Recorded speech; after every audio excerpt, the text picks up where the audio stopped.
E aí, bora lá, preparado para o último editorial do dia? Enfim, várias matérias aqui para a gente debater um pouquinho o que está rolando no Brasil e no mundo, né?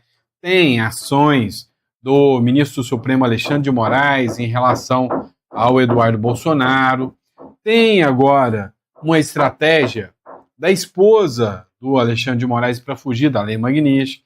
Teve, para mim, dos anúncios mais bombásticos da semana, que foi o Benjamin Netanyahu falando sobre a guerra entre Israel e Hamas. Enfim, tem muita coisa importante para a gente debater aqui com vocês. Tem o relator da CPMI pistola com o STF e com a PGR. Enfim, tem muita coisa rolando e a gente vai debater tudo isso com vocês aqui. Então, sejam todos muito bem-vindos.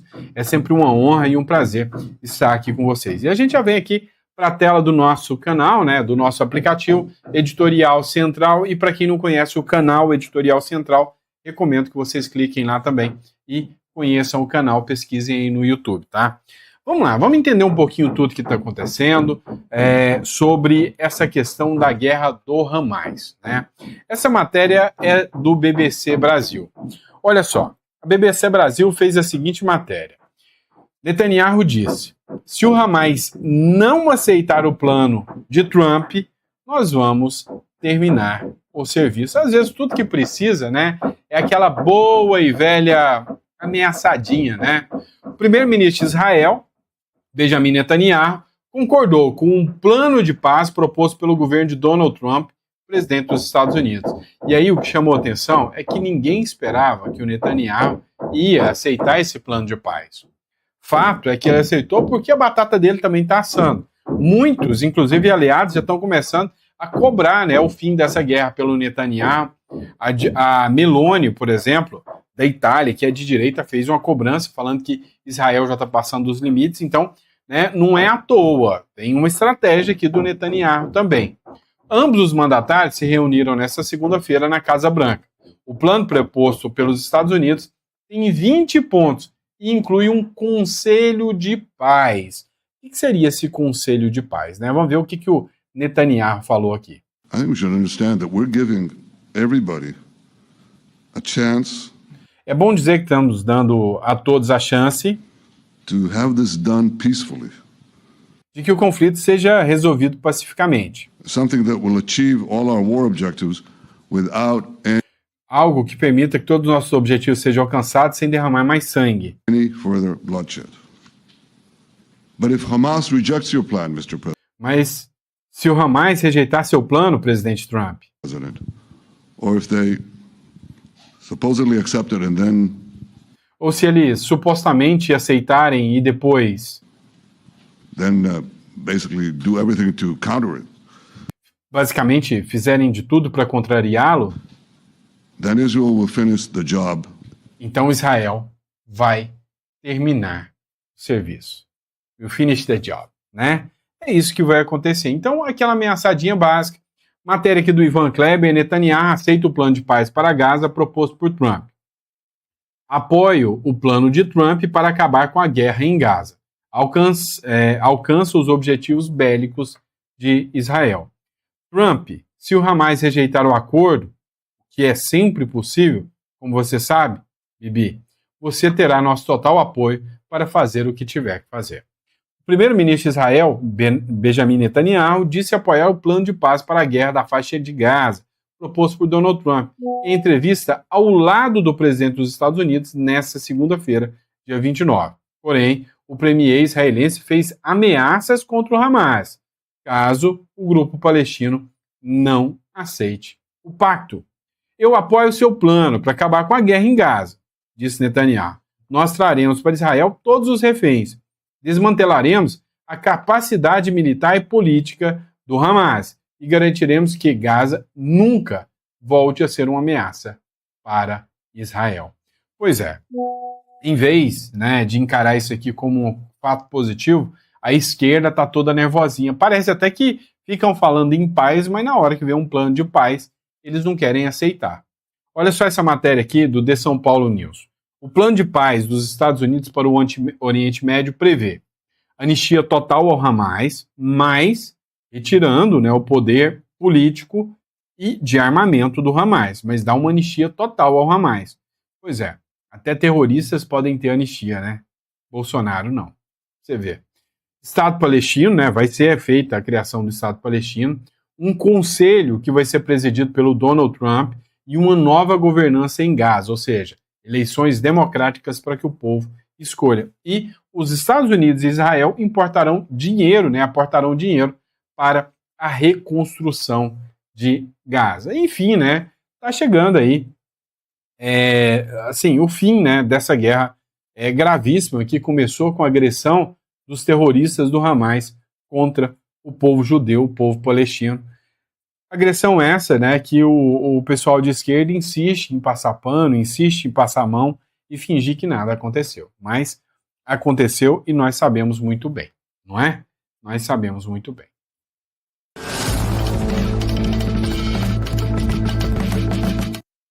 Vamos lá, pessoal, dá uma olhada nessa matéria. Tarcísio de Freitas, enfim, hoje visitou o Bolsonaro. Pediu autorização, isso aí já estava marcado há mais de uma semana. Teve alguns desencontros no meio do caminho. Começaram a fritar o Eduardo Bolsonaro, mas o Tarcísio teve uma postura muito honrada aqui, eu achei muito interessante. Dá uma olhada o que o Tarcísio falou sobre o Bolsonaro aqui, ó. Foi publicado aqui pelo Bruno Zambelli, né? Forte desabafo. Tarcísio visita Bolsonaro e fala sobre o seu estado de saúde. Amigos são amigos nos momentos bons e nos momentos ruins. O presidente está passando por um momento difícil, e é nesse momento difícil que os amigos têm que aparecer, têm que dar a mão, têm que prestar solidariedade. É muito triste ver o presidente na situação que ele está, assim, a gente conversando e ele soluçando o tempo todo, né? Isso ainda é consequência das várias cirurgias que ele fez, consequência do atentado covarde que ele sofreu, que quase ceifou a vida dele, não ceifou pelas mãos de Deus, e o presidente ali, né, tirando força, sofrendo muito. Então a gente está aqui para prestar nosso apoio, prestar nossa solidariedade, para estender a mão, sem nenhum tipo de interesse. A gente vai estar aqui do lado dele sempre, né, para dizer, estamos juntos, sou grato a tudo, presidente, pelo que você me fez, pelo que você me proporcionou. Você vai sempre contar comigo, você sempre vai ter aqui na minha pessoa um amigo. No momento bom, no momento ruim, o momento é ruim, nós vamos estar juntos, independente de qualquer coisa. E vamos continuar lutando pelo Brasil. Governador, o senhor tem sido uma das vozes ativas na defesa da anistia. A gente está em semanas em que esse texto vem sendo discutido. Imagino que tenha sido uma pauta dessa conversa também. Como é que continua sendo a posição do ex-presidente e também a do senhor? Olha, não foi pauta não, por incrível que pareça, a gente não conversou sobre isso. Mas eu quero dizer que eu já coloquei a minha posição claramente. Defendo a anistia como fator de pacificação, acredito na paz dialogada. Acredito que é um remédio que foi usado em outros momentos da nossa história. A gente pode citar diversos momentos da nossa história. A gente pode se lembrar da Emenda Constitucional de 26 de 1985, que convocou a Assembleia Nacional Constituinte, que dava força da anistia que veio em 79. A gente pode falar da recepção da anistia no texto constitucional, na DCT, que traz a anistia, estende o seu período de 46 até a promulgação da Constituição em 88. A gente pode falar do artigo 5º, que trata daqueles crimes que são suscetíveis de graça à anistia indulto, que é o crime de tortura, o crime de terrorismo, o tráfico de drogas ilícitas e afins, né, os crimes hediondos, e fala de ações de grupos armados contra esse Estado de Direito e trata isso como crime imprescritível, inafiançável, mas não suscetível de graça no indulto. A gente pode trazer o papel do Congresso, estabelecer o tipo penal, e esse tipo penal pode ser revisto pelo mesmo Congresso. Então, teria vários argumentos jurídicos para dar, mas eu acredito que sim, é um caminho de pacificação. Acho que muitas pessoas que estão presas não sabiam exatamente o que estavam fazendo, já cumpriram a pena, já entenderam, né, que toda a depredação é deplorável, é condenável. O que aconteceu no 8 de janeiro é deplorável, é condenado. A gente não pode estimular esse tipo de coisa. E não é falar de privilegiar, eventualmente, uma reincidência ou uma impunidade. Não é nada disso. É conquistar um caminho para a paz. Eu acho que a sociedade merece esse caminho de paz. É uma opinião pessoal. A gente sabe que é uma opinião dividida. Não há uma convergência nesse tema. Tem pessoas que concordam, tem pessoas que discordam. Eu tenho a minha opinião. A minha opinião. Pois é. Além de tudo, ainda tirou um tempo aqui, né, para dar uma aula para o próprio STF, né, sobre a questão da anistia, falar que, olha, mas a ação do Bolsonaro não cabe, a anistia cabe sim, todo mundo sabe que cabe. Olha só, matéria da Folha de São Paulo também tratou desse assunto. Após visitar Bolsonaro, Tarcísio disse que disputará a reeleição e que a redução de penas não é suficiente. Pois é, o Tarcísio jogou limpo aqui, né? Fez um bom jogo e deixou bem claro que agora o foco dele é a disputa à reeleição, né? O que vai dar uma mexida aí, né, no jogo político, vai dar uma balançada em todo o jogo político aí. Vai ficar interessante de assistir, né? Quem será o candidato, já que o Tarcísio, que era a aposta de todo mundo, disse aqui que vai ficar para a reeleição. Após visitar o ex-presidente Bolsonaro, nesta segunda-feira, o governador Tarcísio de Freitas, do Republicano, afirmou que deve ser candidato à reeleição em 2026, ou seja, São Paulo não será candidato à presidência. E aí, o senador Flávio Bolsonaro, que também participou do encontro, afirmou que qualquer definição sobre o candidato presidenciável do campo depende do desfecho do projeto de anistia aos condenados por golpismo, né? Então, qualquer coisa depende, né, do projeto de anistia. Só que é interessante, né? O próprio Flávio Bolsonaro é uma figura que não está descartada, né, para uma possível candidatura presidencial, né? O Flávio Bolsonaro não é uma figura descartada, né? Ele é uma figura que pode sim fazer parte aqui, né, do núcleo ali para 2026. Então tem Caiado, tem Ratinho, tem Zema. O problema da direita é que tem muito cacique, né, para pouca tribo. Enquanto que lá na esquerda falta cacique. E o cacique que tem, a gente já conhece e não confia, né? Mas eles estão organizados e coordenados, né, no entorno de uma pessoa. Isso é o que a direita não tem por hora. Vamos lá, pessoal. Aconteceu uma questão na CPMI do INSS. Tá?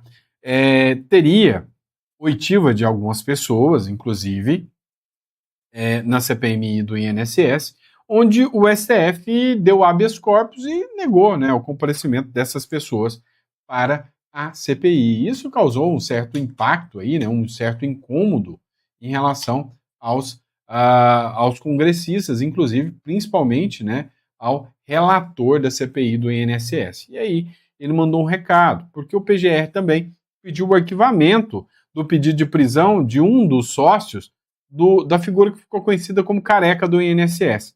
Dá uma olhada nesse trecho aqui, acompanha comigo. Se nós continuarmos com o judiciário invadindo as nossas competências, como tem feito nos habeas corpus, né, permitindo que as pessoas não venham depor, as questões de nós fazermos uma prisão dentro da CPMI com uma testemunha que está flagrantemente mentindo e a Procuradoria da República pedir arquivamento, então qual é o sentido de ter CPMI? Qual é o sentido da gente continuar investigando aqui? Eu defendo com clareza que essa CPMI tem que deixar claro que nós é quem temos que reagir. Agora, o mais importante, essa é uma CPMI autônoma, é uma investigação do Parlamento, é uma investigação que está dentro da Constituição. Nós não vamos abrir mão de dizer quem é testemunha e quem é investigado. A Procuradoria da República tem todo um alcance sobre essa decisão em relação aos processos no Código Penal. Dentro do trabalho do Parlamento, somos nós quem decidimos e eu, como presidente, vou dar continuidade ao trabalho, vou continuar conversando com os líderes, com os secretários de advocacia do Senado, porque nós é quem vamos fazer a investigação, independentemente de qualquer decisão que venha em relação à Procuradoria da República, e vamos continuar lutando. Vamos, se for necessário prender novamente quem estiver mentindo, eu vou dar a voz de prisão novamente. Isso é uma atribuição da presidência do Senado, é uma questão, uma decisão minha de ofício. E se depois a Procuradoria decidir manter a posição que está aí, a advocacia do Senado vai recorrer, nós iremos levar os nossos argumentos até que nós tenhamos uma nova legislação que esclareça. Ou a CPMI tem que deixar de existir, ou então a Procuradoria da República, o próprio Supremo Tribunal Federal, tem que começar a entender que aqui há um poder que tem capacidade de se administrar sozinho. Pois é, né? Essa briga aí com relação a avanços de poderes, né, ações tomadas, né, que interferem nos demais poderes, essa já vem acontecendo há muito tempo, né? Há muito tempo essas medidas já vêm ganhando força aí, né, em relação ao STF, né, e ao próprio aí também o próprio PGR também, né, causando aí confusão, né, e conflito em relação aos poderes, né, do PGR e do STF invadindo, né, a seara do Senado. E esse caso da CPI aí ainda vai dar muito pano para manga, né, ainda vai ter muita gente forte vinculada a isso aí, pode ter certeza que isso vai dar muita dor de cabeça, muita dor de cabeça mesmo.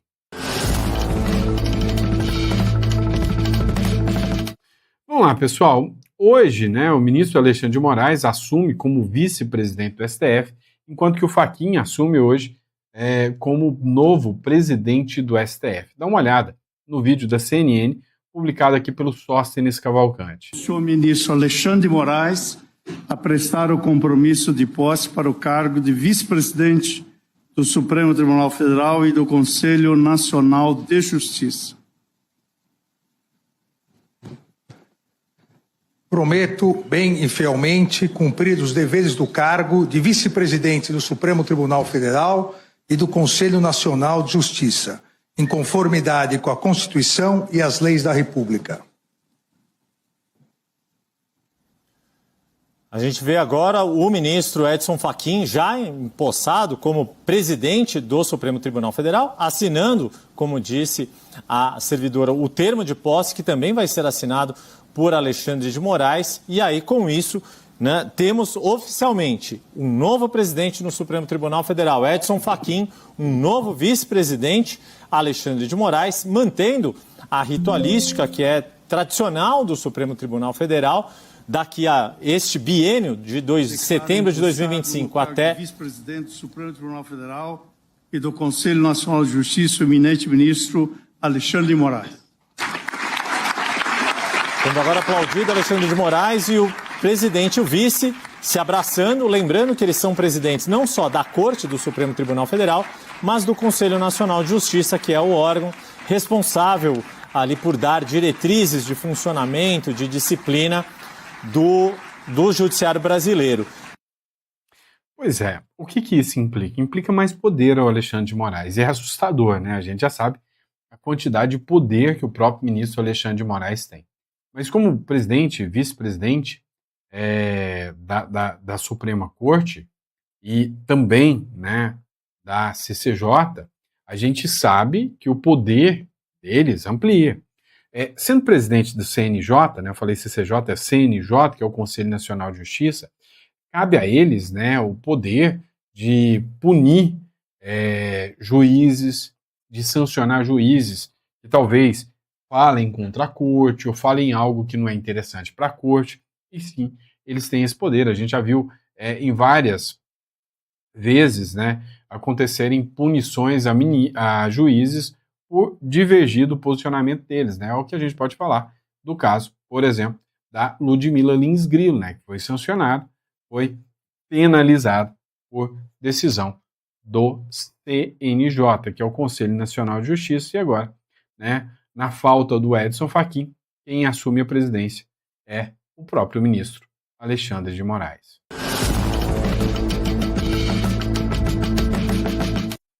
Pois é, pessoal, isso aqui está dando uma repercussão tão grande, né? Barroso anuncia retiro espiritual para avaliar se ficará ou não no STF. Ele não descartou a possibilidade de sair do STF. O ministro alegou que, apesar de manter boa relação com colegas do tribunal, sente que pode ter concluído um ciclo. Vou fazer um retiro espiritual em outubro, uma semana, e vou decidir. Eu gosto do STF. Tenho uma relação boa com meus colegas. Às vezes tenho a sensação de ter cumprido um ciclo. Não quero lugar de nenhum embaixador, disse o Barroso. Lembrando, né, que muita gente falou que o Lula tinha prometido para ele um cargo de embaixador em algum país da Europa, né, que ele goste aí, para que ele vivesse longe, né, e fora dessa bagunça, né, que é o Brasil aqui, vivendo muito bem, tranquilo, com um cargo vitalício. Barroso também sustentou que, caso opte por permanecer na vida pública, sua preferência será continuar na Suprema Corte. Se for para ficar no setor público, eu ficaria no Supremo. O Supremo tem muitas coisas boas. Tem um lado negativo, à exposição das pessoas que você gosta. Minha mulher sofria, meus filhos, um nível de maldade, declarou o Barroso, né, ministro Luiz Roberto Barroso.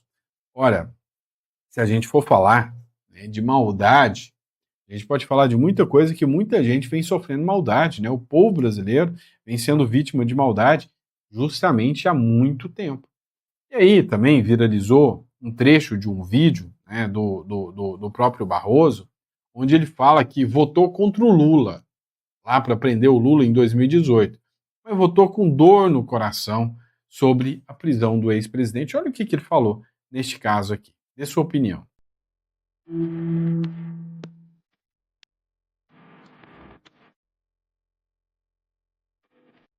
Eu vou te dizer assim, o presidente Lula, primeiro ele é uma pessoa muito agradável e muito carismática. Eu vou te dar um exemplo na minha vida pessoal. Logo depois que ele se elegeu, ele veio na minha casa antes de tomar posse. Ele fez uma visita e conversamos.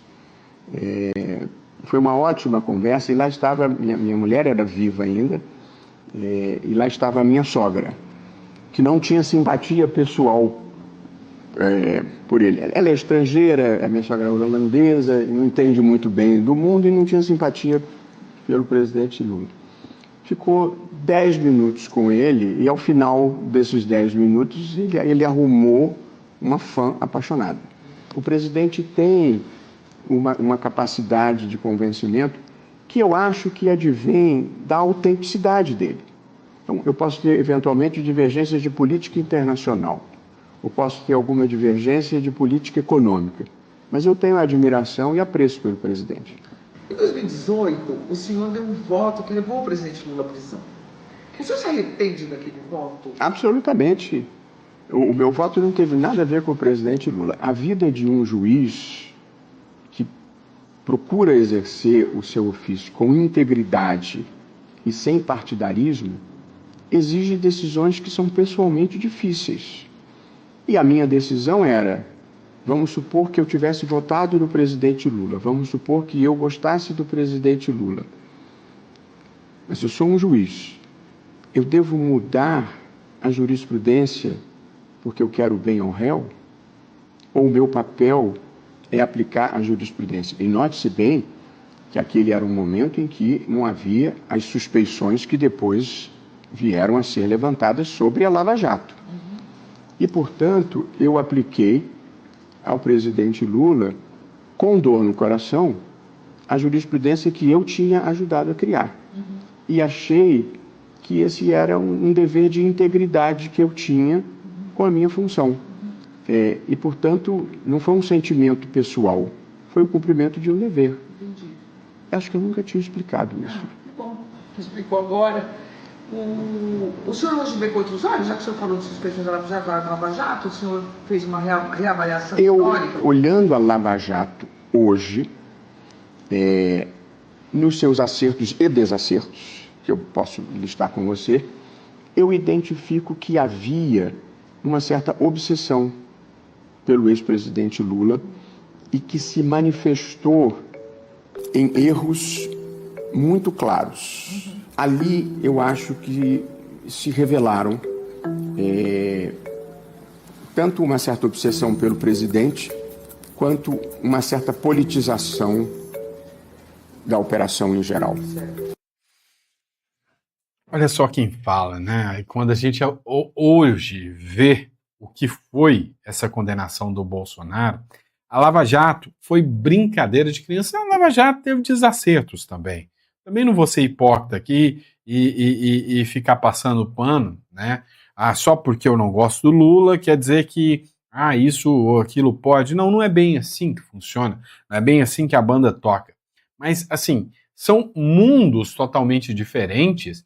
E quando você observa, né, a atuação do Supremo hoje, ela vai muito além do que qualquer coisa que a Lava Jato já tenha feito em toda a sua vida. Isso eu não tenho dúvida alguma. Vamos lá, pessoal. Em missa, Padre Júlio Lancelotti grita sem anistia, né? Cara, como é impressionante, né, a militância. E, assim, é o ódio contra essas pessoas. Um padre falando para não perdoar. É um padre dizendo que não se deve perdoar, né? Assim, a gente acompanha isso com, assim, de uma certa forma estarrecedora, acompanhando o ponto de vista de um padre, né? Falando que não se deve perdoar. Parece que não leu muito bem o Evangelho, né? Matéria do Conexão Política aqui. O padre Júlio Lancelotti, coordenador da Pastoral do Povo da Rua Arquidiocese de São Paulo, celebrou uma missa em Fortaleza que contou com manifestações políticas de militância alinhada à esquerda, né? Durante a celebração realizada na Capela São José do Operário, no bairro Bom Sucesso, Lancelotti incentivou os presentes a entoar palavras de ordem como sem anistia e Palestina livre. É um padre que é contra Israel, né, contra os judeus e contra, né, o perdão. Né? Isso é impressionante. O padre também fez referência à recente rejeição da PEC da imunidade no Senado, apelidado por opositores de PEC da blindagem, que condicionava a abertura de processos criminais contra parlamentares à autorização prévia do Legislativo. Essa é a força do povo, é o amor de Deus que faz o povo mobilizar e derrubar a PEC da blindagem. Quando o povo se une, todas as cidades, quando a voz do povo grita alto pela vida e pela liberdade, os poderosos temem e os covardes põem a viola no saco. Foi o que falou o padre aqui, que não perdoa.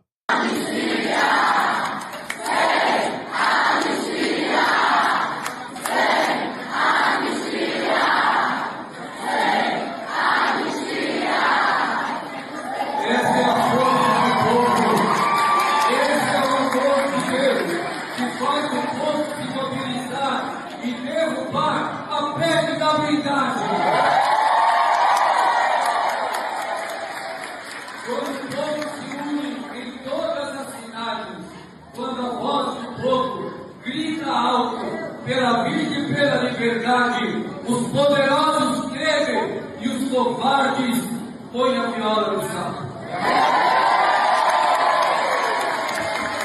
Não passarão!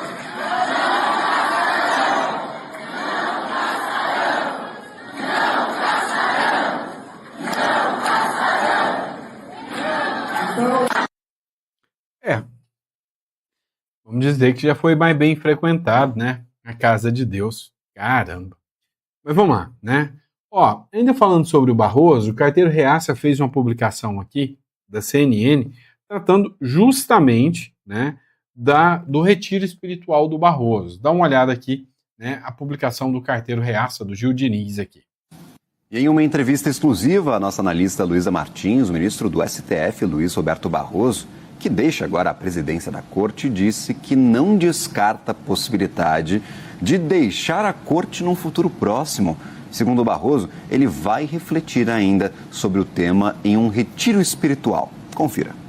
Geralmente o presidente, quando sai, tira um período de uns dias. Eu tenho compromissos, mesmo de votação e de compromissos acadêmicos, mas assim, no meados para final de outubro, eu vou fazer uma semana de um retiro espiritual que eu faço eventualmente mesmo na minha vida. E aí eu vou pensar muito do que eu quero fazer. Eu gosto da minha vida no Supremo e gosto da vida lá fora também. Então eu peso muito o papel importante que eu acho que posso desempenhar ainda no Supremo com os meus colegas e um pouco a vida que eu gostaria de viver com família e enfim, aproveitar. Então, eu verdadeiramente, nesse momento, eu vou fazer uma reflexão muito profunda do que eu quero fazer. Estou sendo absolutamente franco com você. Eu não desconsidero a possibilidade de sair, mas eu não bati o martelo nisso ainda. Pois é, né? Ainda não bateu o martelo ainda, né? O povo brasileiro, se pudesse escolher, eu acredito que já bateria muito bem o martelo, tá bom? Obrigado, pessoal. Espero que vocês tenham gostado do nosso editorial. É sempre um prazer e uma honra poder estar aqui com vocês, batendo mais um papo. E a gente volta, né, amanhã de manhã com mais um editorial para vocês. Um grande abraço.